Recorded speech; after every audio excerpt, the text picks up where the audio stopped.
Hello and a very good morning. As is our habit here at Sports Day, we like to start our day by bringing you a complete lowdown of what's happened in the sporting world as you were catching on some night's sleep. So here we are as always to bring you the very latest from the world of sport, and I won't take much of your time.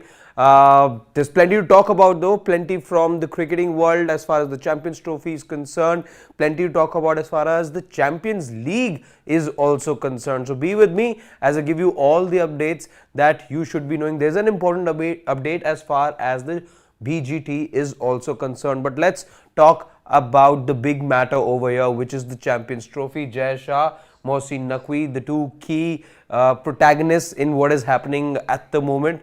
There's been no communication. So what happened this morning in Pakistan is that Mohsin Naqvi, who also happens to be the interior minister, there's a lot happening in Pakistan right now that he is faced with as far as handling the situation there is concerned. But on the Champions Trophy front, he addressed the press conference and said that the onus lies on Jai Shah because he will be taking over as the ICC chief in a couple of days' time. And for the benefit of ICC, he then needs to take a call that benefits the World Cricket Body. That's point number one. The other point that Mohsin Naqvi has made is that we've made our stance very clear, and it is not acceptable to us that we go to India, but India does not come to Pakistan when it is their turn. He was obviously referring to the World Cup visit of Pakistan last year when Pakistan had come. They had landed in Hyderabad. They were greeted very well. They played the tournament to the best of their ability as well. But Mohsin Naqvi says if India can host Pakistan, allow Pakistan to host India, and they are not budging. The one thing we must not forget over here is that there is an all-important meeting that is to take place tomorrow. All full member nations will be part of that meeting, and it is believed that it is at tomorrow's meeting that the hybrid model will probably and officially then be proposed to Pakistan, and PCB will be made to understand that it is in the best interest of Pakistan cricket and other stakeholders as well that it agrees to a hybrid model. But in the very latest, if you're joining me right now, well, Pakistan have said that if we can go to India, why can't India come to Pakistan? This is not acceptable as far as equality is concerned. Well, ICC then needs to take a call, going by equality standards, that India should also be coming to Pakistan. I'll be doing a detailed video on that, so watch out for this space as we get you more updates on that particular front.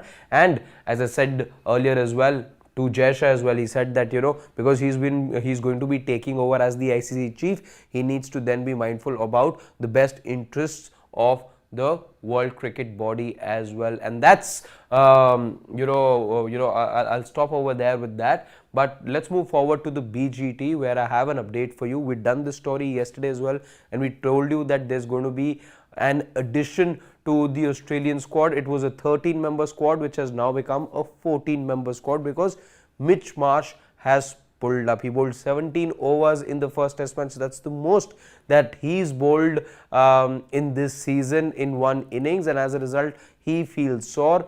And in the Australian squad, the man who's been added is all-rounder Bow Webster. He's made his name in domestic cricket. He's played plenty of matches, in excess of 90 matches, 93 if memory serves me right. He's got plenty of runs as well, in excess of 3,000 runs. He's also got 148 wickets as well. So he boasts of good numbers. In fact, was seen taking part in the India A versus Australia A series as well. Did average well in that particular series, and also might I add, he also picked up 7 wickets. So watch out for Bow Webster. Whether he takes part in the test match or not, that is something we will have to wait and see. Let's talk about Champions League now, where the big clash that took place on Wednesday night was that at the Anfield, where Liverpool played host to a certain Real Madrid that are under the cosh right now. Things have not gone well for them in the Champions League. They're looking at playing in the playoffs as well. But for Liverpool, it's been the perfect start. What happened exactly at Anfield? Well, a 2-0 scoreline in favor of Liverpool. The two talismanic figures, rather the one talismanic figure in Liverpool, and that's Mo Salah. He's been in good form but ended up missing a penalty. However, that didn't deter Liverpool from getting that 2-goal win against Real Madrid. He missed the penalty, but there was a penalty missed in the other camp as well. Real Madrid's Kylian Mbappe, the last man you'd think on the football pitch who'd miss a penalty. Well, he ended up missing a penalty as well, but it was thanks to Cody Gakpo and Mac Allister that Liverpool registered a 2-0 thumping win against Real Madrid, whose struggles are now getting bigger and bigger as the season is progressing.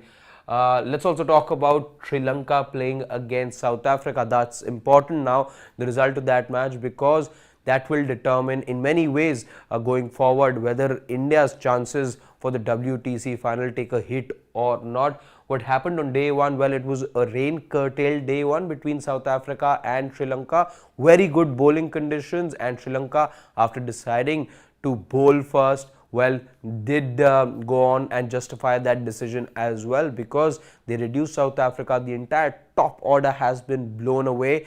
80 for 4 at stumps in a rain curtailed day one that we saw in South Africa. So South Africa under the pump. There were a couple of boundaries to begin with. Aiden Markram did smack the ball a couple of times to the rope, but his stay was rather truncated in the middle.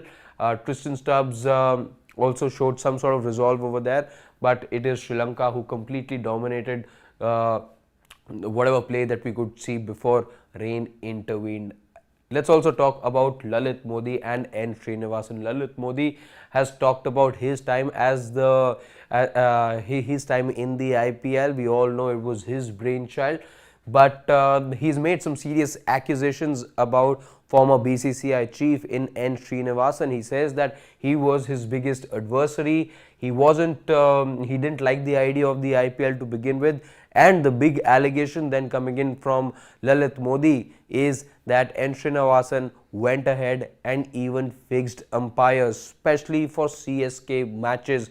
Now, this is something he didn't understand to begin with, he says, but it was later on he realized that all the changing of the umpires was done for a reason, and it was done in Chennai games only. So that's the big accusation coming in from Lalit Modi. And lastly, before I go, Bajrang Punia, we reported about him as well yesterday, where he's been handed a 4-year ban. Now he's made some serious allegations against the BJP, he says, and we all know for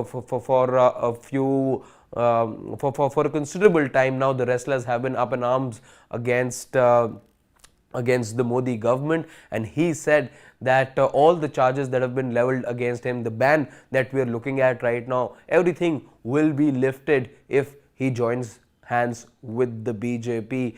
So that's the latest comment coming in from Bajrang Punia after he was given a 4-year ban for not providing with samples earlier this year during the trials, that national trials that had taken place in the month of March.